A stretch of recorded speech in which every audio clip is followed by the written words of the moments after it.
The wedding of former first daughter Chelsea Clinton and investment banker Mark Mizvinsky has an added factor of interest. She is Methodist, he is Jewish.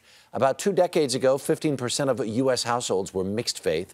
4 years ago, the number was up to 25% and growing steadily. Joining us now is life coach and dating expert Donna Barnes. Good morning. Good morning. So if they were to come to you, to knock on your door and say, give us some advice, just off the bat, how best to make this work, what would you tell them?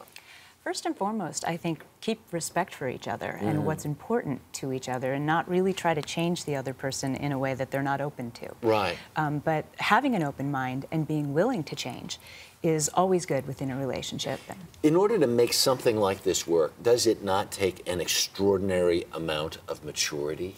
Oh, absolutely. Yeah. Yeah, it has to be not about just getting your way. I think we're all used to having it our way and what we want. Right. But then when you're in love with another person and you're forming a union, right, it has to be about what you both want and what compromise works for both of you. Yeah. Assume both people go into this thing and saying, I am going to retain my Christianity and my Methodism. I am going to retain my Jewishness.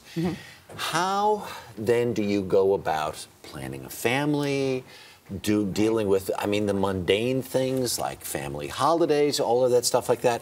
It may not be part of your everyday life right now, but it sure will loom large in the not-too-distant future. Right, exactly. And I think, unfortunately, what ends up tearing these couples apart sometimes is when they get into having children, then feelings come up for them that they didn't expect. You know, if they were christened or baptized at a young age, and then now their partner's saying, no, no, no, we can't do that. Yes. And you start feeling, wow, what if my child then isn't going to be accepted into heaven, or whatever it is that you might feel, then it might be more important to you than you realize. And you have to assume these people they're smart people, they've been around the block a couple of times, they're not the 19-year-old kids. Right. But this is such an important conversation to have ahead of time to say, this is what my expectations are, because once you get in the marriage, it's a little too late to be, negotiating this stuff. Well, and absolutely. Failed expectations, I think, is one of the biggest faults of a marriage anyway. It's one of the biggest reasons it fall apart. You know, everybody thinks, like, oh, we love each other, we'll get married, we'll live happily ever after. We can make it work out. Without having that really important conversation about, okay, well, how do we raise the kids? And exactly, if we convert to one or the other, then our whole family's not converting. So then what do we do at holidays? Sure. You know, if we become Jewish, do we celebrate Christmas with my family? Right. Well, and then there's the expectation of the in-laws and the grandparents, right? Because then you're sitting there and there's somebody saying, I can't believe she's not doing X, or I can't believe they're not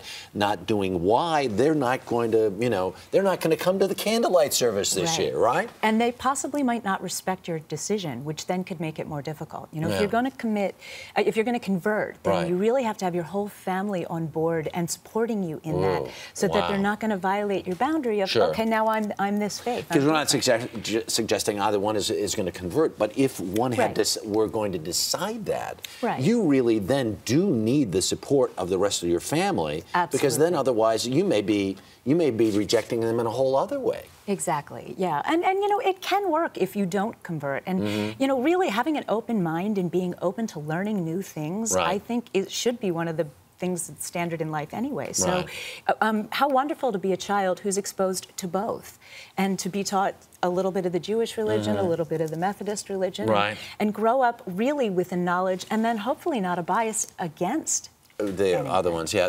Now here's the question: if they came to you and they said, we're thinking of converting, would you tell them it's a good idea or a bad idea? Well, that's really up to them to decide. But I would help them walk through all the pros and cons, really, of both sides. And there are pros and cons to both sides.